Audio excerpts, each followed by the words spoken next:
Hello friends, welcome to my channel DevOps All in One. Today we are going to cover the complete DevOps roadmap. DevOps is really hot at the moment, and most of my friends, colleagues, and senior developers I know are working hard to become a DevOps engineer and project themselves as a DevOps champion in their organization. While I truly acknowledge the benefits of DevOps, which is directly linked to the improved software development and deployment, from my limited experience, I can say that it's not an easy job. It's very difficult to choose the right path in the middle of so many tools and practices. Being a senior DevOps engineer, many of my fellow employees, uh, fellow colleagues often ask me the questions like how to become a DevOps engineer, which tools should I learn, which practices should I follow, does learning Maven and Jenkins must for the DevOps guy? How about Docker and Kubernetes? Does the infrastructure automation a part of DevOps? Should I learn Shape, Puppet, or Ansible? Are just some of these questions which keep coming to me.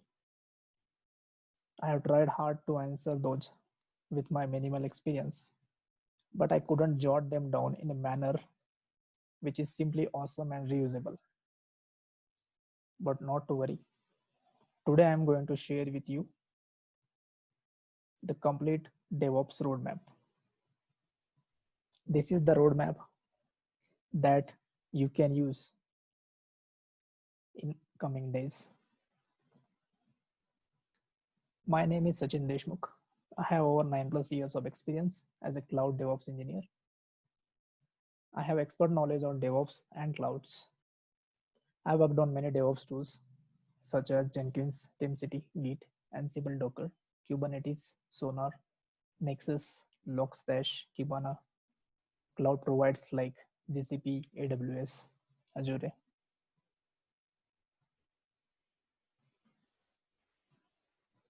Okay, so let's start.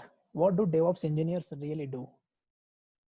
In its purest form, a DevOps engineer bridges a gap between software development team and operations team to increase the rate of software delivery.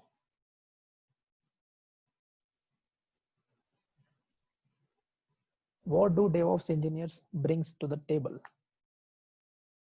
Traditionally, what happens is that software developers writes codes from weeks and months and hands over that code to the QA team for testing, which then hands over the final release to the operations team for deployment.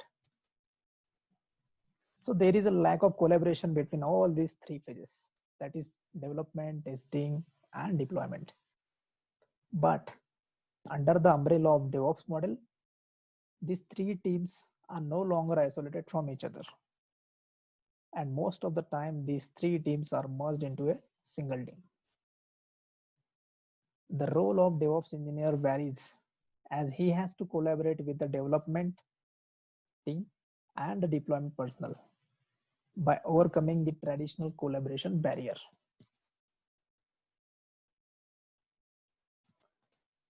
Okay, the most important two aspects about DevOps engineers' daily work are automation and continuous integration.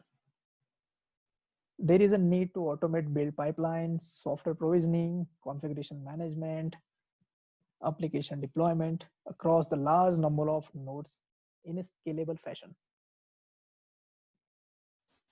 Continuous integration allows developers to continuously update the changes to single repository from where the automated build and tests are made.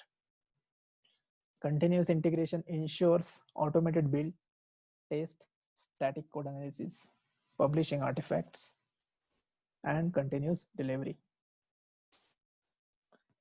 So typically these are the two aspects mainly that the DevOps engineers are doing on daily basis. Okay, so we will start our roadmap from stage one. Okay, so if anyone like the fresh graduates, or if someone who is into another technology stack, and if he want to become a DevOps engineer, then what are the things that he needs to keep in mind before coming to the DevOps industry? Okay, so he has to first learn the programming languages. So DevOps engineer should be able to write scripts such as Bash, PowerShell, Python, JavaScript, or anything else. It is needed because this is how anyone can automate the repeatable processes. So someone has to script it right, at least for the first time. Then roadmap stage 2 is understanding the different operating system concepts. And this is where the ops part coming in. Early, it was solely the part of support guys and system admin people who were responsible for knowing about operating system and hardware. But with the DevOps, now developers also need to know them. You at least need to know about process management, threads and concurrency, sockets, input output management, virtualization, memory storage, and file systems.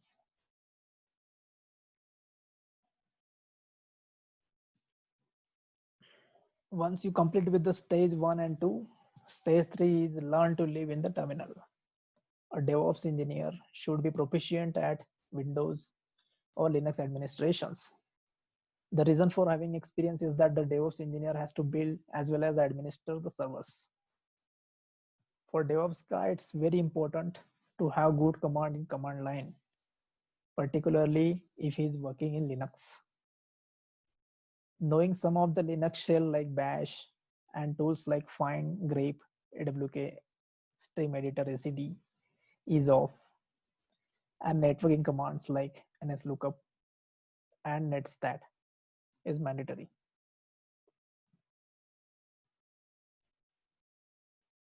The next stage is networking and security. Gone are the days of isolation. In today's world, everything is connected to everything, which is making networking and security very important.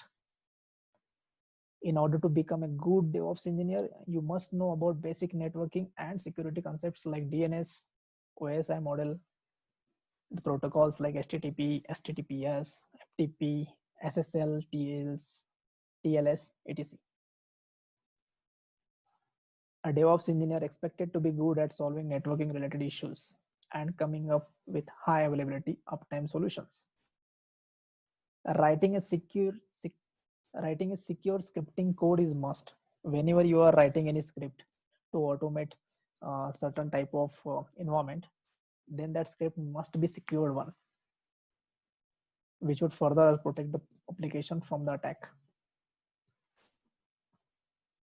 So security is most important aspects in terms of DevOps.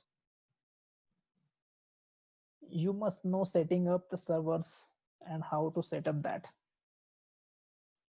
As a DevOps champion, you should know what kind of setup present in your machine and how you can set up. Only then you can think about automating it. In general, a DevOps engineer should know how to set up a web server like IIS, Apache, and Tomcat. DevOps engineer should also know about caching server, load balancer, reverse proxy, firewall settings, etc. Let's move to stage number 6. You need to learn infrastructure as a code. This is probably sorry, this is probably the most important thing for DevOps engineer, and this is a very vast area. As a DevOps engineer, you should know about containers like Dockers and Kubernetes. These are very important concepts these days.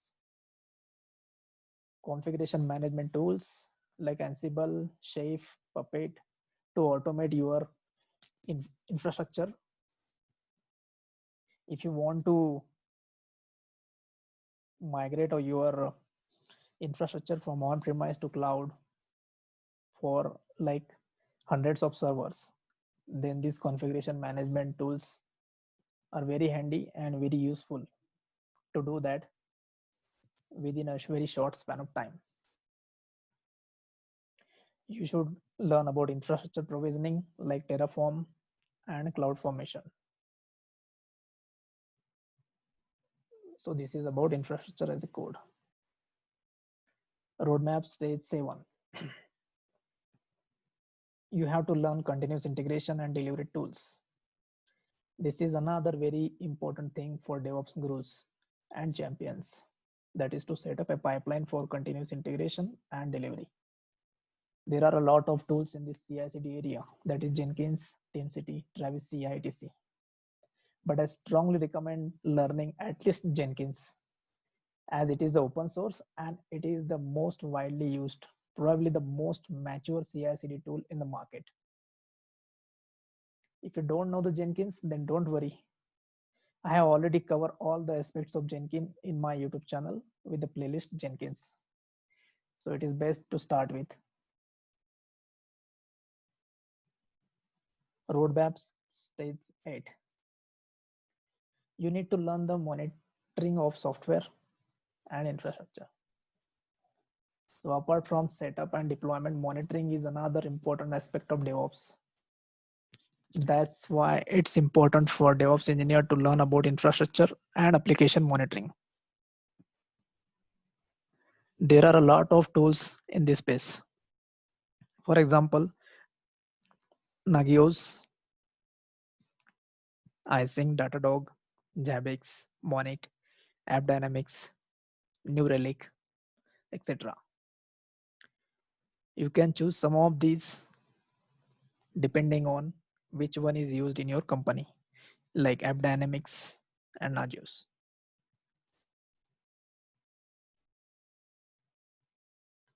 Roadmap stage number 9. You must know about cloud provides, because cloud is the next big thing, and sooner or later you have to move your applications to the cloud.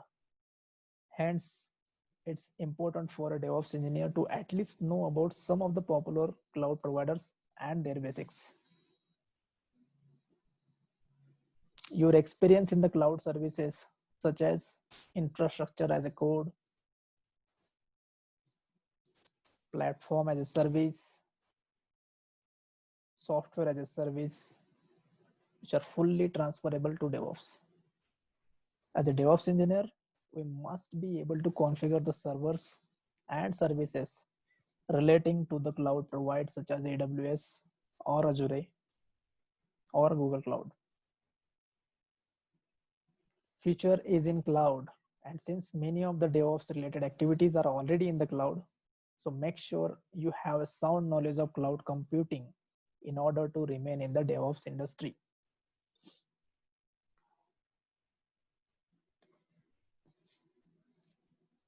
So these are all the roadmaps by which you can at least become a DevOps engineer within 6 months.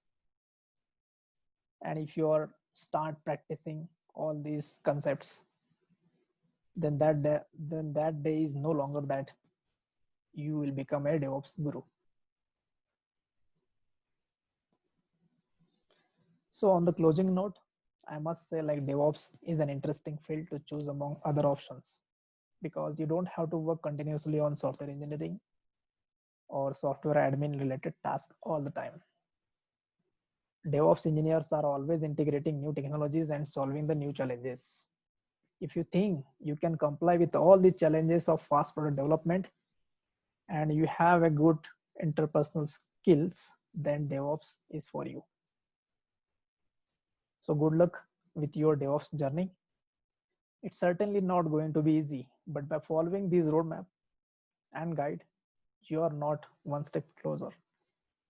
You will be a one step closer to becoming a DevOps engineer that you always wanted to be. Thank you so much, guys. If you like this video, then please like, subscribe to my channel, and share this video to as many friends as possible so that they should also understand what are the things that needs to be undertaken before coming into the DevOps platform. Thank you so much.